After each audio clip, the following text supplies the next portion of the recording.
யாவது வந்து என் வீட்டாண்ட வருவேன் போவேன் அப்படிலாம் சொன்னாங்க. என்னை வந்து அந்த மாதிரியான ஒரு மிரட்டல்கள் அச்சுறுத்தல்கள்லாம் கொடுத்தாங்க. பட் சோனியாவோட விஷயத்துல பாத்தீங்கன்னா அதெல்லாம் செயல்படுத்தியே இருக்காங்க. இந்த நாயக்கு சிஸ்டம் எப்படி இருந்துச்சு, இப்போ எப்படி இருக்கு, அதே மாதிரிதான் இருக்கா இல்ல இவங்க நிறைய மாற்றங்களை கொண்டு வந்திருக்காங்களான்றத நீங்களே மக்களுக்கும் காவல்துறைக்கும் கவர்மெண்ட்டுக்கும் தெளிவுபடுத்துங்கம்மா. வட மாநிலத்துல இருந்து அந்த முறையை திருநங்கைகளுக்கான நாயக்கு முறையை சென்னையில கொண்டு வரதுக்கான அவசியம் என்ன? அவசியம் என்னன்னா சுந்தரி அம்மாவை பார்த்துட்டு இவங்களுக்கெல்லாம் வந்த பொறாமை தான் காரணம், பேராசை தான் காரணம். பொதுமக்களுக்கு கண்டிப்பா ஒரு விஷயத்த புரிஞ்சே ஆகணும். என்னன்னா சென்னை நாயக் சிஸ்டம் வந்து கலைஞ்சாச்சு.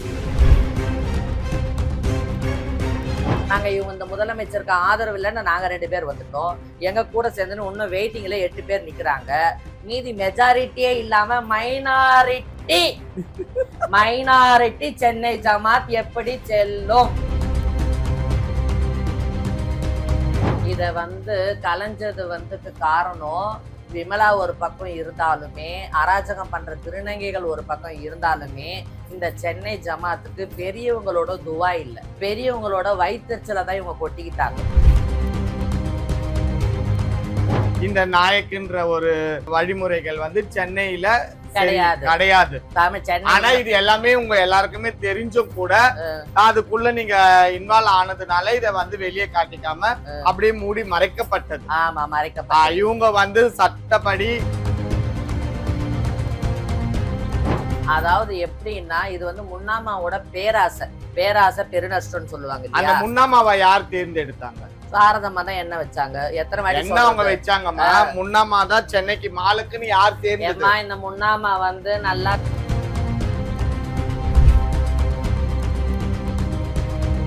இருந்தாலும் இது மொத்தமா கலையும் போது ஆடுகளோட ஆடுகள் மாதிரி நாங்க வெளியில வந்துடுறோம். இப்ப தனியா வந்து நாங்க வந்தோம்னா இது வேற மாதிரி ஆயிடும் அப்படின்னு சொல்றாங்க. வேற மாதிரினா என்னமா ஆயிடும்? அதான் இப்ப என்ன கட்டம் கட்டுற மாதிரி அவ்வளவு கட்டம் கட்டுவாங்க. அது போல எத்தனை பேர் கட்டுவாங்க? விஷயத்துல இருந்து நாங்க வெளியில வந்தோன்றத கிடைச்சதை விட என்ன இவங்க எல்லாம் இப்ப சொல்றாங்கல்ல, நான் உன்னை வெட்டிடுவேன் குத்திடுவேன். தைரியமா அந்த அம்மாக்கு வந்து சப்போர்ட் பண்ணுங்க. இது வந்து தவறு, ஒரு மனித உரிமை மீறல். இது இவங்களெல்லாம் வந்து நான் ஒரு திருநங்கையாவே பார்க்கல. எப்போ ஒரு அடிக்கிறதுக்கு நீ கத்தி கட்டையை கையில பிடிக்கிறியோ அப்ப நீ ஒரு கூத்தாடி. அந்த உருவத்துலதான் நான் இன்னைக்கு உன்னை பாக்குறேன். ஒரு ஆம்பளை பையன் பொம்பளை வேஷத்துல இருக்கிறாங்க. ஒரு ஏரியால ஒரு ஸ்ட்ரீட்ல ஒரு அசம்பாவிதம் நடக்குது, அங்க ஒரு திருநங்கை சம்பந்தப்பட்டிருக்காங்கன்றதோ தெரியுது. பட் ஆனா அந்த திருநங்கை மேல நடவடிக்கை எடுக்க மாட்டேங்குது நம்ம தமிழக government. Police, AC, DC, commissioner இவங்க மேல எல்லாம் சென்னையில உள்ளக்கூடிய திருநங்கைகளுக்கு பயமே கிடையாது. என்ன பண்றாங்க பண்ணிட்டு பாத்துக்கலாம், நம்ம கூட தான் ஒரு படம் இருக்குது.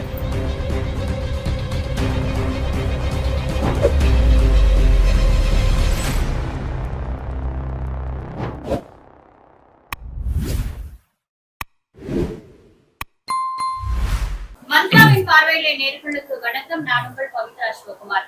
இன்னைக்கு நம்மளுடைய ஊடகத்துல மந்த்ரா மேம் எப்படி ஜமாத் சிஸ்டத்தை எதிர்த்து கடந்த 1.5 வருடமா போராடிட்டு இருக்காங்களோ அதே போல ஜமாத் சிஸ்டத்துல இருந்து வெளிவந்து மற்றும் ஒரு திருநங்கையா இருக்கக்கூடிய திருநங்கை சோனி அவர்கள் நினைச்சிருக்காங்க. மந்த்ரா மேம் கிட்டே பல விஷயங்கள் அவங்க பகிர்ந்துட்டு இருக்காங்க. வணக்கம் மேம். வணக்கம்மா. பார்த்துட்டு இருக்க நேயர்கள் அனைவர்களுக்கும் வணக்கம். இங்க எங்க ஆயா போட்டோ மாட்டிருக்குது. ஆயா பாம்பர்த்தீங்க ஆயா. இந்த நாய்க்குங்க என்னென்ன பண்றாங்க, இவங்களோட உண்மையான முகத்திரை என்ன? இவங்க 400-500 வருஷமா இது இருக்கட்டும். இவங்க எப்போ உருவானாங்க? அதாவது காலங்கள் மாற மாற ஒன்னொன்னு இப்ப டெக்னாலஜி நிறைய வளர்ந்து போச்சு, ஒன்னொன்னு மாறிக்கிட்டே வருது. அப்போ இது ஆரம்ப காலத்துல இந்த நாய்க்கு சிஸ்டம் எப்படி இருந்துச்சு, இப்போ எப்படி இருக்கு, அதே மாதிரிதான் இருக்கா இல்ல இவங்க நிறைய மாற்றங்களை கொண்டு வந்திருக்காங்களான்றத நீங்களே மக்களுக்கும் காவல்துறைக்கும் கவர்மெண்ட்டுக்கும் தெளிவுபடுத்துங்கம்மா. நாயக் அப்படி சிஸ்டம் அப்படின்றது வந்து இந்த ஊர்ல வந்து ஒரு 3 வருஷம் 4 வருஷத்துக்கு முன்னாடி ஆரம்பிச்சிருக்கலாம். இந்த சென்னையில பொதுவா வெளி ஊருங்கள்ல வெளி மாநிலங்கள்ல இருந்து இது உருவானது பார்த்தீங்கன்னா ஒரு 1000 வருஷம் காலமாவே இருக்கலாம், ஒரு 500 வருஷமா காலமாவே இருக்கலாம். அதாவது நாயக்க அப்பெல்லாம் எப்படி தேர்ந்தெடுப்பாங்கன்னா அவங்கள சுத்தி ஒரு கூட்டம் இருக்கணும், நல்ல பேச்சு திறமை இருக்கணும். அதுக்கப்புறம் வந்து நான் அந்த தன்னை சார்ந்த திருநங்கைகளுக்கு ஏதாவது ஒரு பிரச்சனைனா போய் பணம் செலவு பண்றதுக்கும் இதுக்கும் ஒரு விஷயம் இருக்கணும். இதெல்லாம் பார்ப்பாங்க. இப்ப கூட வந்து என்ன பார்ப்பாங்கன்னா, ஒரு கூட்டம் அவங்களுக்கு ஆதரவா இருக்குதா, அவங்க அந்த கூட்டத்துக்கு ஒரு பிரச்சனைனா முன்ன நின்று பேசுவாங்களா, அந்த கூட்டத்துக்கு ஏதாவது ஒரு பிரச்சனைனா ஒரு பணம் செலவு பண்ணி அதை தூக்கி விடுவாங்களான்றத பார்ப்பாங்க. ஆனா இங்க சென்னையில பார்த்தது வெறும் பணம் மட்டும் இருக்குதா. ஒவ்வொரு மாநிலத்திலயும் ஒவ்வொரு மனிதர்களோட வாழ்க்கை முறை வேற வேற மாதிரி இருக்கும். வட மாநிலத்துல இருந்த அந்த முறையை, திருநங்கைகளுக்கான நாயக் முறையை சென்னையில கொண்டு வரதுக்கான அவசியம் என்ன? அவசியம் என்னன்னா, சுந்தரி அம்மாவை பார்த்துட்டு இவங்களுக்கெல்லாம் வந்த பொறாமை தான் காரணம், பேராசை தான் காரணம். சுந்தரி அம்மா வந்து ஒரு ஃபங்க்ஷன் பண்ணாங்க, அதுக்கு நாயக்குகள் இவங்க சென்னையில இருக்கிறவங்கலாம் வந்தாங்க, அங்க நாயக்குன்றவங்களுக்கு கிடைச்ச மதிப்பு மரியாதை பார்த்தாங்க, நம்மளுக்கும் வேணும் அப்படின்ற மாதிரி சந்திரமுகி ரூமுக்கு கங்கா ஐயோ அது வேண்டாம். அந்த சுந்தரின்றவங்க யாரு? சுந்தரி அம்மான்றவங்க வந்து மற்றவங்களுக்கு எப்படியோ என்னை பொறுத்த வரைக்கும் கொஞ்சம் நல்லவங்க தான். அவங்க வந்து நல்லா கொஞ்சம் நல்லா இருந்தாங்க. அதை போய் கூடுவாரெல்லாம் கூட சேர்ந்து கூடா நட்பு கேட முடியும்னு இன்னைக்கு முடிஞ்சுட்டு கஷ்டப்பட்டு இருக்கிறாங்க. அவங்க தான் சுந்தரி அம்மா. அவங்க ஒரு நாயக்கா? அவங்க திருவள்ளூருக்கு நாயக்கு, சென்னைக்கு கிடையாது. அதே மாதிரி நீங்க இன்னொரு கேள்வியும் கேட்டீங்க, பொதுமக்களுக்கு இது புரியுற மாதிரி இதை வந்து சொல்லுங்க அப்படின்னு சொன்னீங்க. இதை நான் ஏற்கனவே ஒரு சில இன்டர்வியூங்கள்ல நான் சொல்லியிருப்பேன். அதாவது அதை சொல்றதை விட பொதுமக்களுக்கு கண்டிப்பா ஒரு விஷயத்த புரிஞ்சே ஆகணும். என்னன்னா, சென்னை நாயக் சிஸ்டம் வந்து கலைஞ்சாச்சு. எப்படி கலைஞ்சது அப்படின்றதையும் நான் உங்களோட இன்டர்வியூல உங்களோட பேட்டியில வந்து கொடுத்துருக்கிறேன். நான் அதோட தொடர்ச்சியை தான் நான் இன்னும் ஒரு வாட்டி உங்களுக்கு சொல்றேன். மாலைக்கு பதவி எங்களுக்கு வேணான்னு சொல்லிட்டு சாரதாம்மா கையில 5000 கொடுத்துட்டு பண்ணிட்டீங்க. யார் அந்த சாரதாம்மா? சாரதாம்மாவும் மாலைக்கு இல்லைன்னுட்டீங்க. எதுக்கு சாரதாம்மா கையில கொடுத்து இன்னைக்கு 5000 கொடுத்து பண்ண சொல்லணும்? வேற யாருக்குன்னா கொடுத்து பண்ணி சொல்லிருக்கலாமே. நீங்க கண்டிப்பா விமலா கையில கொடுத்துதான் இதை பண்ண சொல்லியிருக்கணும்.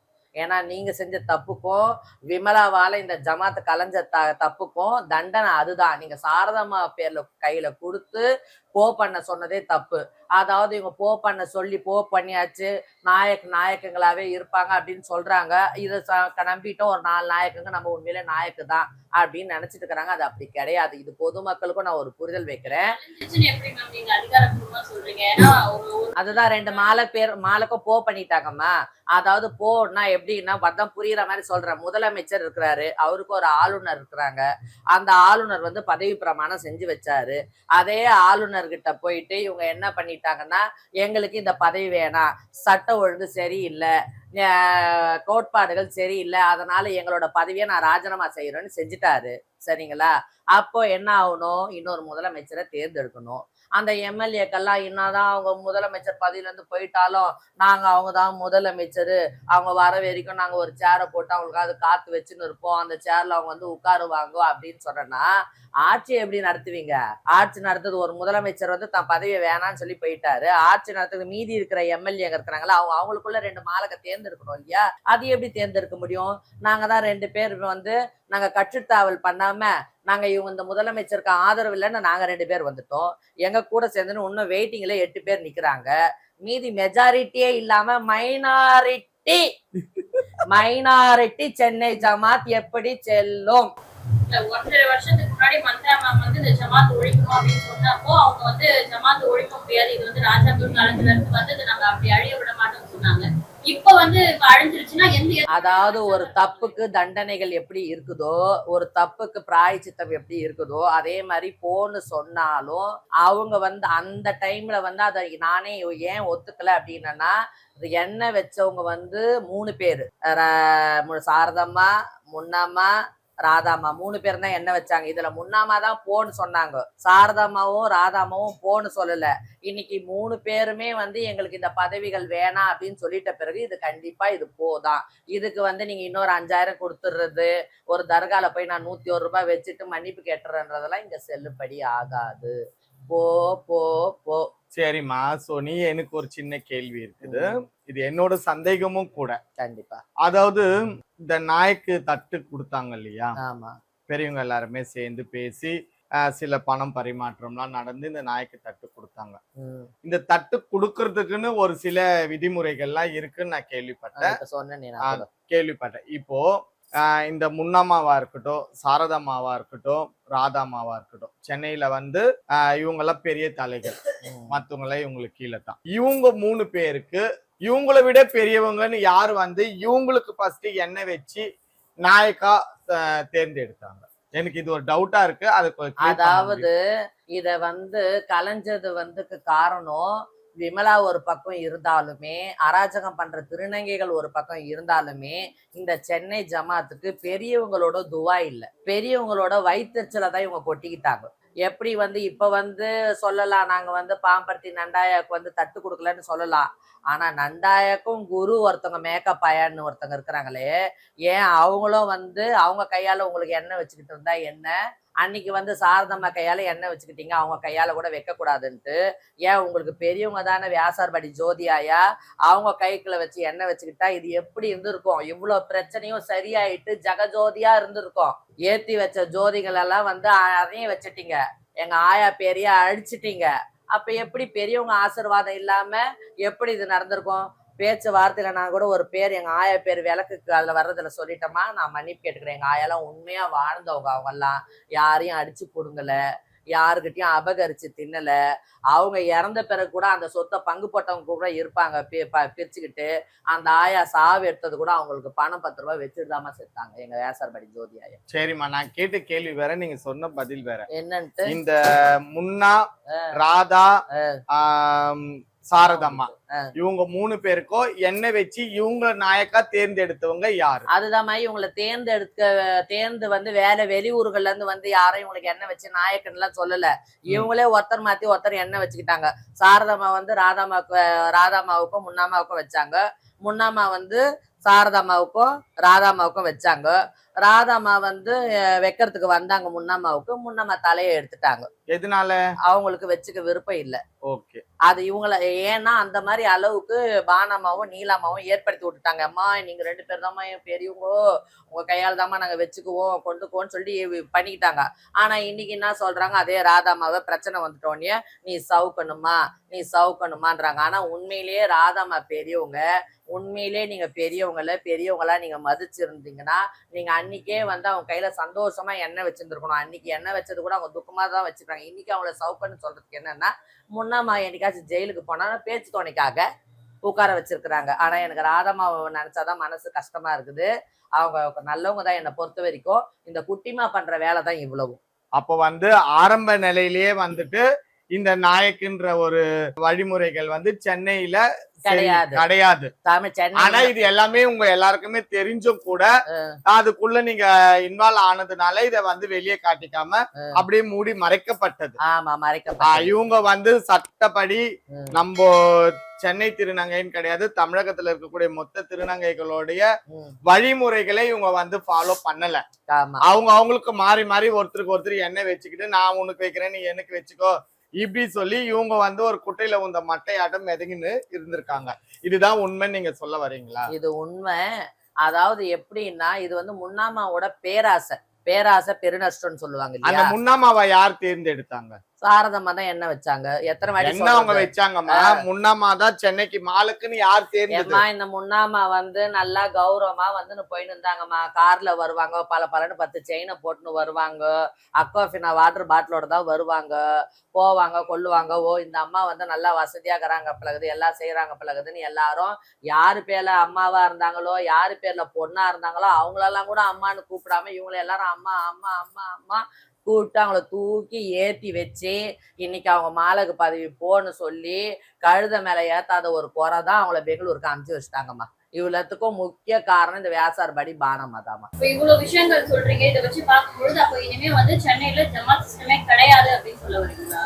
ஜமாத் சிஸ்டம் கிடையாதுன்னு நான் சொல்ல வரலமா, இந்த நாயக் சிஸ்டம் கிடையாது அப்படின்னு சொல்றேன். ஜமாத்துன்னா ஒரு 4 திருநங்க ஒரு பாயை போட்டு உட்கார்ந்தாலே அது ஜமாத்து தான். ஜமாத் சிஸ்டத்தை யாராலையும் உடைக்கவே முடியாது. திருநங்கைகளுக்கு ஆதி காலத்துல இருந்து இருந்தது. நாளைக்கு படிச்ச திருநங்கையே 4 பேர் ஒன்னா உட்காந்து அந்த காலத்துல யூடியூப் சேனல்ல மந்த்ராமா பேசுனாங்களே, சோனியம்மா ஒரு பக்கம் உட்காந்து பேசுனாங்களேன்னு சொல்லிட்டு அதை விவாதிச்சாலே அது ஜமாத்து தான். ஜமாத் இதை ஒழிக்க முடியாது, திருநங்கைகள் உயிரோட இருக்க வரைக்கும் ஜமாத்தை ஒழிக்க முடியாது. ஆனா இதுல இருக்கக்கூடிய நாயக் சிஸ்டம் தான் ஒழிஞ்சிருச்சு அப்படின்னு. ஆமா, நிச்சயமா. ஏன்னா அவங்களோட நடவடிக்கை சரியில்லைல்ல. எப்படி சட்டம் ஒழுங்கு சரியில்லைன்னு ஆட்சி கலையிற மாதிரி அடிதடி, அராஜகம், வன்முறை இந்த மாதிரி காரணங்களை பெரியவங்களாலே சரி பண்ண முடியலன்றதுனால அந்த நாயக்குகளுக்கு பெரியவங்களா இருக்கிற மாலக்குன்றவங்க பதவியை விலகிட்டு போயிட்டாங்க. 2 நாயக்கு இதை பிடிக்காம வந்துட்டோம். மெஜாரிட்டி குறைஞ்சிருச்சு, மைனாரிட்டியா ஆனதுனால இது கலைஞ்சிருச்சு. இப்ப எனக்கு இன்னொரு சந்தேகமும் உங்க மூலியமா கிளியர் பண்ணிக்கலாம்னு நினைக்கிறேன். என்னன்னு பாத்தீங்கன்னா, இப்ப வந்து நம்ம சென்னையை பொறுத்த வரைக்கும் மத்த மாவட்டங்கள்ல நமக்கு பேச வேண்டாம். சென்னையில வந்து அம்மா பொண்ணுன்ற ஒரு உறவுகள் தான் நம்ம தாதி ஆயா வந்து நண்டாயா வந்து ஆதியில இருந்து சூளமேட்ல இருந்து இதை வந்து உருவாக்குனாங்க. இப்படி அம்மா பொண்ணு பேத்தி மாமியார் மருமகள் மச்சின்ச்சி அப்படின்ற ஒரு உறவுகளோட போயிட்டு இருந்த இந்த சென்னைய யாரோட தூண்டுதலின் பேர்ல இந்த நாயக்கு சிஸ்டத்தை கொண்டு வரணும்னு நினைச்சாங்க? இதை யாரு முதல் ஆரம்பிச்சாங்க? இதுக்கு யாரெல்லாம் உடந்தையா இருந்து இன்னைக்கு சென்னை சீரழிச்சாங்க? இந்த நாயக் சிஸ்டம் சென்னையில உருவாகிறதுக்கு ஆரம்பத்திலேயே வந்து குட்டிமாவும் அருணாமாவும் வந்து நாயக் பதவி வேணும்னு சொல்லிட்டு பண்ணாங்கம்மா. அப்ப இதே நாங்களும் கூட வந்து அதுக்கெல்லாம் எதிர்ப்பு தெரிவிச்சோம். அதுக்கப்புறம் திருப்பி போச்சு, திருப்பி வந்து நாயக் சிஸ்டம் உருவாக்கணும் அப்படின்னு சொல்லிட்டு நினைச்சு இது திருப்பியும் வந்து ஆரம்பிச்சாங்கம்மா. அதாவது என்னன்னு சொன்னா பொண்ணு மடி அம்மா மடி அதை சொல்றாங்களே சித்தி பே அப்படிலாம் போயிட்டு இருந்த இடத்துல குரு ரிஸ்தா அப்படின்னு ஒண்ணு உருவாக்குறதுக்கு நாங்க யோசிச்சது என்னன்னா, மாதா பிதா குரு தெய்வம் அப்படின்னு சொல்லுவாங்க. அப்ப அந்த குருன்றதும் இதுல இருக்கணும். ஏன்னா அம்மா கண்டிக்கிறது என்னம்மா பண்ணுவாங்க, செல்லம் நீ இந்த மாதிரிலாம் பண்ணாத, நீ பண்றது தப்புன்னுவாங்க. குருன்றவங்க அப்படி சொல்ல மாட்டாங்க. இன்னொரு வாட்டி நீ இந்த மாதிரி பண்ணனா நான் விட்டு தேட மாட்டேன்னு சொல்லுவாங்க. ஆனா இங்க இருக்கிற குருங்க எப்படின்னா, பண்ணு என் பேரை மட்டும் வெளில சொல்றாங்க, பண்ணு ஏன்னா கேட்டா எனக்கு தெரியாதுமா நான் சொல்லிடுறேன்னு சொல்லிடுறாங்க. சரி சோனி, இன்னொரு கேள்வியும் நான் கேட்கணும். 21 நாயக்குகள் இருந்து 21 கல்நாயக்குகளா இருந்தாங்க. அந்த 21 கல்நாயக்குல நீங்களும் ஒரு கல்நாயக்கா இருந்தீங்க. இன்னைக்கு நீங்க வந்து இந்த பதவி வேண்டாம், நாங்க இதுல இருந்து நாயக்கு சிஸ்டத்துல இருந்து நாங்க வெளியே வரோம்னு நீங்க சொன்னீங்க இல்லையா? மிச்சம் இருக்கக்கூடிய 20 கல்நாயக்குகள்ல மிச்சம் இருக்க ஒரு சிலர் உங்களோட இன்னைக்கும் நட்புல இருக்காங்களா? இல்ல நீங்க வெளியே வந்ததை பத்தி அவங்க உங்களுக்கு என்ன அறிவுரைகள் சொல்றாங்க? நீங்க அவசரப்பட்டதா சொல்றாங்களா, இல்ல திருப்பி நம்ம இணைஞ்சு இருக்கலான்றாங்களா? எந்த மாதிரியான விவாதங்கள் உங்களாண்ட பேசுறாங்க? ஆரம்பத்துல வந்து அவசரப்பட்டுட்டியோன்னு சொல்றாங்க. ஆனா இப்பெல்லாம் வந்து என்ன சொல்றாங்கன்னா, கல்நாயக்குகளும் சரி நாயக்குகளும் சரி ஒரு சிலரு நல்லா கேட்ட ஒவ்வொரு கேள்வியும் அந்த மாதிரி கேட்டிருக்கிற கேள்வி, ஐயோ குரூப் நீ கேட்ட கேள்வி பத்தி எரியுது, திடுக்குன்னு குரூப்ல யாருமே பேசவே மாட்டாங்க அப்படின்னு சொல்றாங்க. ஒரு சில விஷயங்கள் எல்லாம் கூட எனக்கு வந்து இந்த மாதிரி எல்லாம் உனக்கு எதிரா போகுது நடக்குதுன்றத சொல்றாங்க. அவங்களுக்குமே புரியுது இது கலைஞ்சிருச்சுன்ட்டு. இருந்தாலும் இது மொத்தமா கலையும் போது ஆடுகளோட ஆடுகள் மாதிரி நாங்க வெளியில வந்துடுறோம். இப்ப தனியா வந்து நாங்க வந்தோம்னா இது வேற மாதிரி ஆயிடும் அப்படின்னு சொல்றாங்க. வேற மாதிரினா என்னமா ஆயிடும்? அதான் இப்ப என்ன கட்டம் கட்டுற மாதிரி அவ்வளவு கட்டம் கட்டுவாங்க. அது போல எத்தனை பேர் கட்டுவாங்க? அவங்க நினைச்சுக்கிறாங்க நாம தான் வந்து ஒரு லேபிள், நம்ம நினைச்சா சென்னையே அலறும் அதிரும் அப்படின்னு நினைச்சிட்டு இருக்கிறாங்க. அந்த லேபிள் தான் உடஞ்சாச்சு. சரி, இப்ப இதுக்கெல்லாம் முற்றுப்புள்ளி என்னவா இருந்தால் நல்லா இருக்கும்னு நீங்க நினைக்கிறீங்க? இந்த இந்த இந்த உங்களோட பிரச்சனை, என்னோட பிரச்சனை, இனி வரக்கூடிய உங்களுக்கு வரக்கூடிய பிரச்சனை, இது எல்லாத்துக்குமே நம்ம அரசாங்க சைட்ல இருந்தும் சரி, காவல்துறை சைட்ல இருந்தும் சரி, நம்ம திருநங்கை மக்கள் சைட்ல இருந்தும் எந்த மாதிரியான ஒரு முற்றுப்புள்ளி வச்சால் இது சரி வரும்னு நீங்க நினைக்கிறீங்க? பொதுமக்கள் கிட்ட இருந்து என்ன வேணும்னா திருநங்கைகளை பத்தி புரிதல் வேணும். அரசியல்ல வந்து என்ன வேணும்னா நம்மளுக்கு வாய்ப்பளிக்கணும். காவல்துறை கிட்ட இருந்து என்ன வேணும் அப்படின்னு சொன்னா அவங்களுக்குமே நிறைய புரிதல் வேணும். ஒரு பிரச்சனைக்காக நம்ம கிட்ட எடுத்துட்டு வந்து இவ்வளவு திருநங்கைகள் பாடுபடுறாங்களே, அவங்களுக்கு என்ன பிரச்சனை அப்படின்றத தெரிஞ்சுக்கிட்டு அதுக்கு ஒரு சொல்யூஷன் கொடுக்கணும். திருநங்கைகளுக்கு வந்து என்ன வேணும்னா, இந்த ஜமாத் வந்து என்னைக்கும் காலகாலமா இருக்கும்னு நான் சொல்லிட்டேன். இந்த நாயக் சிஸ்டம் தான் வந்து இதுவா இருக்குன்னு சொல்லியிருக்கிறேன். இனி வரும் காலங்கள்ல திருப்பி கூட ஒரு நாயக் சிஸ்டம் ஒண்ணு உருவானா கூட அந்த திருநாயக் சிஸ்டத்துல வர நாயக்குங்க வந்து இந்த பிரச்சனைய வந்து ஒரு முன் உதாரணமா பழைய வழக்கா நினைச்சுக்கிட்டு நம்ம அநீதியா நம்ம சொல்லக்கூடாது. ஏழையோ பணக்காரனோ, காசு இருக்குதோ காசு இல்லையோ, அவங்களோட படபலம் இருக்குதோ இல்லையோ, அவங்களுக்கான நியாயத்தை கரெக்டா சொல்லணும். ஏன்னா அப்படி சொன்னா நம்மளோட ஆட்சியும் இதே மாதிரி கலைஞ்சிடும் அப்படின்ற ஒரு பயம் இருக்கணும். அதைத்தான் நான் எதிர்பார்க்கிறேன். அந்த ஜமாத் சிஸ்டத்துல இருந்து வெளியே வந்ததுக்கு அப்புறமா நீங்க ஒரு புதிய நாயக் சிஸ்டத்தை உருவாக்குறதுக்கான வாய்ப்பு? நான் புதிய நாயக் சிஸ்டத்தை உருவாக்குறதுக்கான வாய்ப்புகளை பத்தி நான் இன்ன வரைக்கும் யோசிக்கலமா. நான் என்ன யோசிக்கிறேன்னா, இவங்க மறந்துட்டு போன பூக்காராயாவ அவங்களோட வழியில சில விஷயங்கள் எல்லாம் நான் வந்து செய்யணும்னு நான் நினைக்கிறேன். ஏன்னா நானுமே நுங்கம்பாக்கம் தான் இருக்கிறேன். பேரே நுங்கம்பாக்கம் பூக்காராயா தான் அந்த எங்க ஆயாக்கு பேரு, பாம்பத்தி அந்த ஆயாக்கு பேரு. அவங்களோட வழியில அவங்க என்னென்னலாம் பின்பற்றினாங்க, எதெல்லாம் செஞ்சாங்க, எதெல்லாம் கொஞ்சம் சரி பண்ணணும் அப்படின்னு அவங்க நினைச்சாங்கன்றத அதை நான் இனி வரும் காலங்கள்ல செய்யலாம்னு சொல்லிட்டு இருக்கிறேம்மா. இப்போ இவ்வளவு நேரம் நிறைய விஷயங்களை பத்தி பேசுறீங்க மேம். ஆனா இதுல வந்து சென்னை ஜமாத் குறித்து தான் பேசுனீங்க, சென்னையில இருக்கக்கூடிய மூத்த திருநங்கைகள் பத்தி நிறைய விஷயம் பேசுனீங்க. அதுக்கு நடுவுல இந்த பிரச்சனை பற்றி நீங்க பேச ஆரம்பிக்கிற அந்த சமயத்துல வந்து தூத்துக்குடியை சேர்ந்த ஒரு திருநங்கை பேர் ரீமா அப்படின்னு சொல்லிட்டே இருந்தீங்க. சென்னை திருநங்கைகளுக்குள்ள தூத்துக்குடியை சேர்ந்த ஒரு திருநங்கை எப்படி இதுல இன்வால்வ் ஆகுறாங்க? அதாவது இந்த தூத்துக்குடி ரீமான்றவ வந்து எப்படின்னா அந்த அகோரி கலையரசனுக்கு வந்து ஒரு புடவை கட்டின மாதிரி இருப்பாமா. அவளை பத்தி நான் வந்து இப்ப பேச விரும்பல. ஏன்னா அவளுக்கே நிறைய இஷ்யூஸ் எல்லாம் போயிட்டு இருக்குதான். அதை வந்து சும்மா ஒரு வார்த்தையில முடிச்சிடணும்னு நான் நினைக்கல. அது ஒரு பெரிய வீடியோவாவே பேசலாம் அப்படின்னு சொல்லிட்டு நான் நினைக்கிறேம்மா. அதை நான் கண்டிப்பா உங்க யூடியூப் சேனல்லையோ இல்ல அக்காவோட யூடியூப் சேனல்லையோ கண்டிப்பா நான் அதை பத்தி கொடுக்குறேன். அதுல இருந்து வெளியே வந்துட்டு இப்போ நீங்க நிறைய விஷயங்களை மீடியா முன்னாடி பேசும்பொழுது உங்களுக்கு எந்த மாதிரியான ஆதரவு திருநங்கை சமூகத்து மத்தியிலும் பொதுமக்கள் மத்தியிலும் கிடைச்சிருக்கு? எனக்கு வந்து ஆதரவுகள் வந்துமா இந்த விஷயத்துல இருந்து நாங்க வெளியில வந்தோன்றத கிடைச்சதை விட என்னை இவங்க எல்லாம் இப்ப சொல்றாங்கல்ல, நான் உன்னை வெட்டிடுவேன் குத்திடுவேன், நாங்க அதை பண்ணிடுவோம், உங்க திருநங்கைலாம் அடிச்சு ஓட விடுவோம்னு சொல்லிட்டு அந்த அடிச்ச வீடியோ இதெல்லாம் பார்த்துட்டு கொண்டுட்டு எனக்கு மிகப்பெரிய ஆதரவுகள் கிடைச்சதுமா.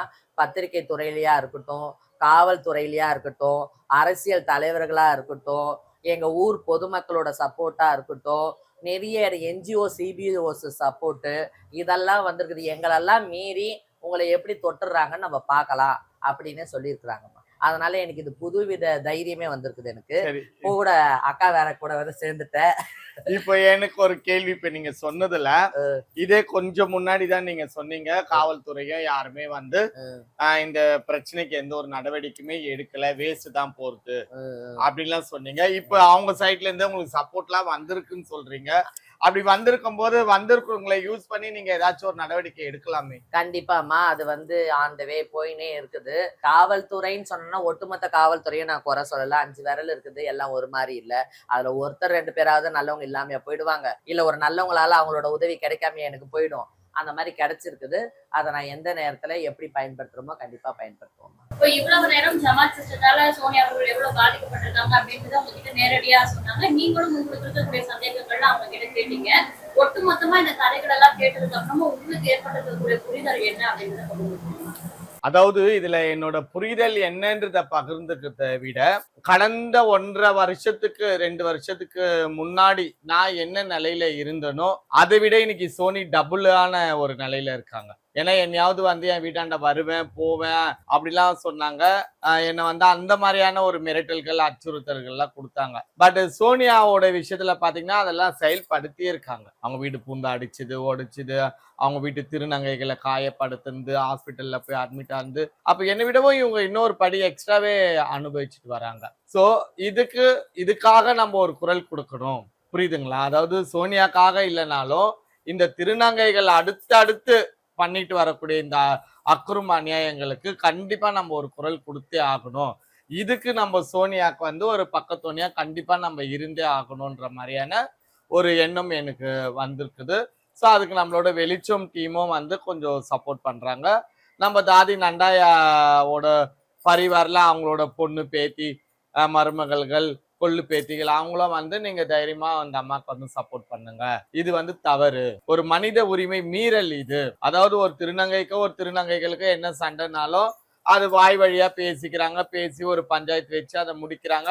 அந்த பஞ்சாயத்துலயும் ஒரு கட்ட பஞ்சாயத்து நடத்தி அதுல தண்டு தாவான்னா அபராதம். இங்க அடிச்சவங்களுக்கு அடி வாங்கினவங்களுக்கு 50,000, அடிச்சவங்களுக்கு 1 லட்சம்ன்ற மாதிரிலாம் சில இதுவெல்லாம் பண்ணி அந்த கதையை முடிக்கிறாங்க. அட்லீஸ்ட் அதுக்கப்புறம் ஒரு 3 மாசத்துக்காவது அந்த பிரச்சனை வராம இருக்கு. பட் இது எல்லாமே பண்ணியும் கூட திரும்பவும் சென்னையில வந்து இப்பெல்லாம் எங்க பார்த்தாலுமே அடில் தான், வெட்டு குத்து, கொலை மிரட்டல், ரவுடி பசங்க, திருநங்கைகள்லயே ரவுடிகள். அதாவது நம்ம வந்து நம்மள பெண்ணா நினைக்கிறதுனால, இதை வந்து நான் ரொம்ப அழுத்தமா சொல்லணும்னு நினைச்சேன், நம்ம பெண்ணா நினைக்கிறதுனாலதான் சில அசிங்கம் அவமானங்கள் கேலி கிண்டல்கள் எல்லாம் தாங்கி கூட நம்ம இந்த உடைய வந்து கட்டுறோம் அடையிறோம். கரெக்டுங்களா? அப்போ எந்த பெண் வந்து கத்திய கையில பிடிச்சிக்கிட்டு ரோடா திரியிறாங்க? நைட்டு 12 மணி 1 மணிக்கு என்னோட ஆப்போசிட்டை நானே வெட்டுறேன், கத்திய வாயில வச்சுக்கிட்டு கத்திய வந்து ஸ்டைலா சொல்லிட்டு, இதெல்லாம் வந்து அதுல வந்து எங்க பெண்மை தெரியுது? அதுல ஒரு ஆணோட பலம் தான் தெரியுது கண்டி, ஒரு பெண்ணுக்கு உண்டான அடையாளம் வந்து அதுல எதுலயுமே கிடையாது. அதாவது நீங்க ஆதி காலத்துல எல்லாம் பார்த்திருக்கலாம், ஒரு சீரியல் நாடகம் அந்த தெருக்கூத்துலாம் சொல்லுவாங்க இல்லையா, அதுல எல்லாம் பாருங்களேன், நல்ல ஒரு ஆம்பளை பையனுக்கு ஒரு 2 ரூபாய் அப்பெல்லாம் 50 பைசா பிளேட்ல மீசெல்லாம் வலிச்சுட்டு ஒரு புடவை கட்டினா எப்படி இருக்காங்களோ அந்த மாதிரிதான் என்னோட பார்வைக்கு இந்த மாதிரி நபர்கள்லாம் தெரியுறாங்க. இவங்களெல்லாம் வந்து நான் ஒரு திருநங்கையாவே பார்க்கல. எப்போ ஒருத்தர் அடிக்கிறதுக்கு நீ கத்தி கட்டைய கையில பிடிக்கிறியோ அப்ப நீ ஒரு கூத்தாடி. அந்த உருவத்துலதான் நான் இன்னைக்கு உன்னை பாக்குறேன். ஒரு ஆம்பளை பையன் பொம்பளை வேஷத்துல இருக்கிறான். புரியுதுங்களா? நீங்க நிறைய பேர் வந்து என்னெல்லாம் கேட்டாங்கம்மா, ஒரு சின்ன சின்ன விஷயங்கள்லாம் கேட்டாங்க. அதாவது அக்கா நீங்க எல்லாம் வந்து நல்லா டீசெண்டா புடவை கட்டுறீங்க, இன்ன வரைக்கும் உங்களை ஒன் சைடு ஃபில்ட்ல எல்லாம் நாங்க எந்த ஒரு இதுலயும் பார்க்கல, மடிப்பேட்டு தான் கட்டுறீங்க அப்படி இப்படிலாம் வந்து என்ன கேட்டாங்க. அதாவது நான் வந்து எனக்கு இந்த ஸ்டைல் பிடிக்குது, நான் இது பண்றேன். அவங்க வந்து ஆப்போசிட்ல வந்து அவங்கள கொஞ்சம் கெலேஜா ட்ரெஸ் பண்ண, அதுக்கு பேர் வந்து கெலேஜா நான் பார்க்கல. மக்களோட பார்வையில அது கெலேஜ். என்னோட பார்வையில நான் அதை எப்படி பாக்குறேன்னா, ஒருத்தருக்கு ஒரு டவுட், மேல ஒரிஜினலாவே மார்பகங்கள் இருக்கா அப்படின்னு ஒரு சில பொதுமக்களுக்கு ஒரு டவுட். அப்ப அவங்க கிட்ட போயிட்டு நாங்க எங்களுக்கு ஒரிஜினலாவே இருக்குன்னு கழட்டியா காட்ட முடியும் கிடையாது இல்லையா?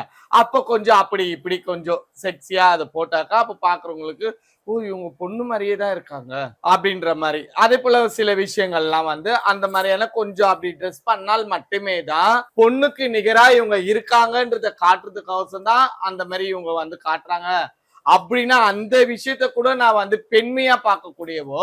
பட் இந்த மாதிரியான கத்தி கபட ரவுடிசம் போதை பொருள் இதெல்லாம் பார்க்கும்போது எனக்கு டோட்டலாவே மாறுது. இவங்களெல்லாம் எந்த ஒரு வகையிலுமே பெண்ணாவே என்னால பார்க்க முடியல. அது நிறைய விஷயங்கள் வந்து பணத்துக்காக இவங்க வந்து சர்ஜரி பண்ணுவாங்க, பணத்துக்காக இவங்க வந்து திருநங்கையா மாறுவாங்க, அந்த அந்த ஆளுங்க தான் இவங்க நான் சொல்லணும். புரியுதுங்களா? உண்மையிலே தன்னோட பெண் தன்மையை உணர்ந்து நம்ம பெண்ணா வரோன்னும் போது அந்த சின்ன குரல் கூட நான் நிறைய விஷயம் நீங்க கூட பாருங்களேன், நிறைய திருநங்கைகள் பெண்மையிலேயே வாழக்கூடியவங்க எல்லாம் அவங்க போய் மிக்சில எல்லாம் கூட அரைக்க மாட்டாங்க, அமில மெதுவா. ஏன்னா அந்த பெண்மை தனம் வரணும், அந்த நலிவு வரணும், அந்த இது வரணும். அது பேசும்போது கூட இல்ல ஏய் இன்னும் அப்படி கூட பேச மாட்டாங்க, சொல்லுங்க வாங்க அப்படிதான் பேசுவாங்க. அதுவும் ஸ்லோவா அந்த வாய்ஸ் எடுத்தாதான் அந்த கெண்டீர்னு குரல் வராது, அந்த பெண்மை தெரியும்.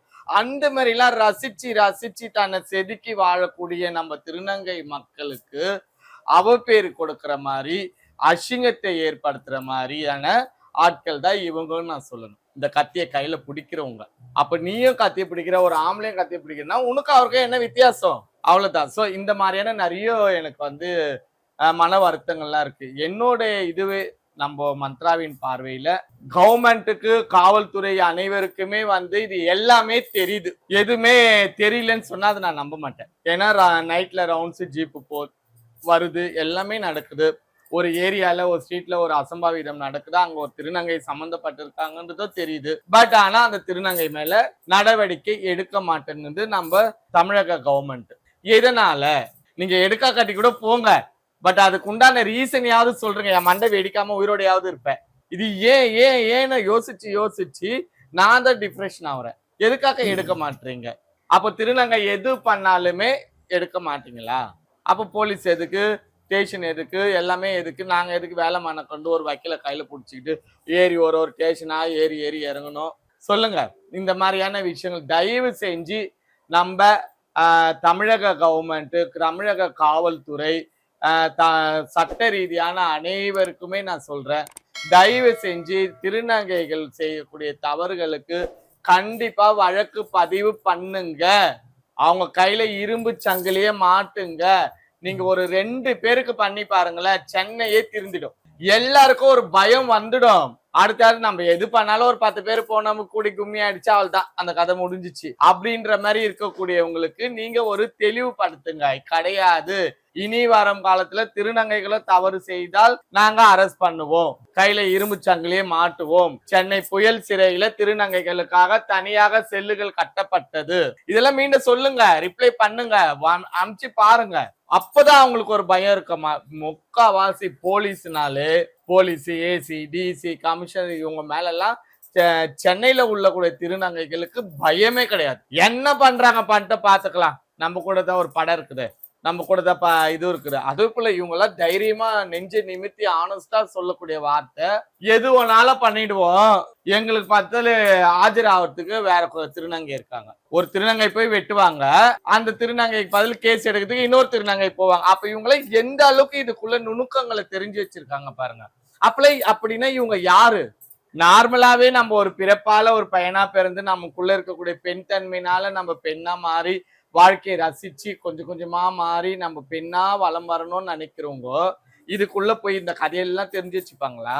அப்ப இவங்க எதுக்காக திருநங்கையா மாறி இருக்காங்க? பணம். அந்த பணத்துக்காக இவங்க எல்லாம் மாறப்பட்டவங்க. அந்த பணத்துக்காக தான் இன்னைக்கு சென்னையில நடக்கக்கூடிய இவ்வளோ அக்குறும் அநியாயங்கள் அனைத்துமே நடந்துட்டு இருக்கு. தயவு செஞ்சு காவல்துறை கண்டிப்பா இதன் பேர்ல ஒரு நடவடிக்கை எடுங்க. சோனி கொடுத்துருக்க கம்ப்ளைண்ட்டின் பேர்லயோ கொஞ்சம் உள்ள புகுந்து அதோட பின்பலம் என்னன்னு பார்த்து கொஞ்சம் என்ன ஏதுன்னு விசாரிச்சு தவறு செஞ்ச திருநங்கை யாராலும், சோனியாவா இருக்கட்டும் குட்டிமாவா இருக்கட்டும், யார் மீது தவறுகள் இருந்தாலும் கண்டிப்பா உங்க சட்டம் உங்களோட வேலையை செய்யணும்ன்றத மிக தாழ்மையுடன் கேட்டுக்கிறேன்.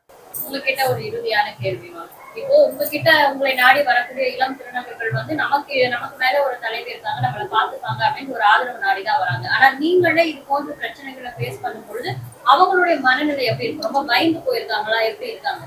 அதாவதுமா என்ன சார்ந்த திருநங்கைகள்லாம் என்ன சொல்றாங்கன்னா, ஆயா வந்து அவங்க இன்னொரு வாட்டி கூட அடிக்கட்டும், சுத்தி சுத்தி தேடிக்கிடி வரட்டும் கொல்லட்டும், ஐயா எது பண்ணாலும் சரி, நாங்க உங்களுக்காக உங்க பின்னாடி நாங்க கடைசி வரைக்கும் நிற்போம் ஐயா, நாங்க வந்து பயந்துட்டுலாம் நாங்க இதெல்லாம் பின்வாங்குற மாதிரி இல்லை, இந்த அடிக்கிறாங்க வெட்ட வராங்க குத்த வராங்கன்றதுக்காக நாங்க பின்வாங்குற ஆளு கிடையாது, நீங்க நியாயமா போராடணும் போது நாங்களும் நியாயத்து பக்கம் நிக்கிறேன்னு சொல்றாங்க. திருநங்கை சமூகத்துல நடக்கக்கூடிய முக்கிய பிரச்சனைகள் குறித்து இவ்வளவு நேரம் ஒதுக்கி விவாதித்ததுக்கு ரொம்ப நன்றி மேம். தேங்க்யூமா. நன்றி. ஒரு வாய்ப்பை ஏற்படுத்தி கொடுத்து எங்க அக்காவுக்கும் நான் என்னோட நன்றியை சொல்லிக்கிறேன்.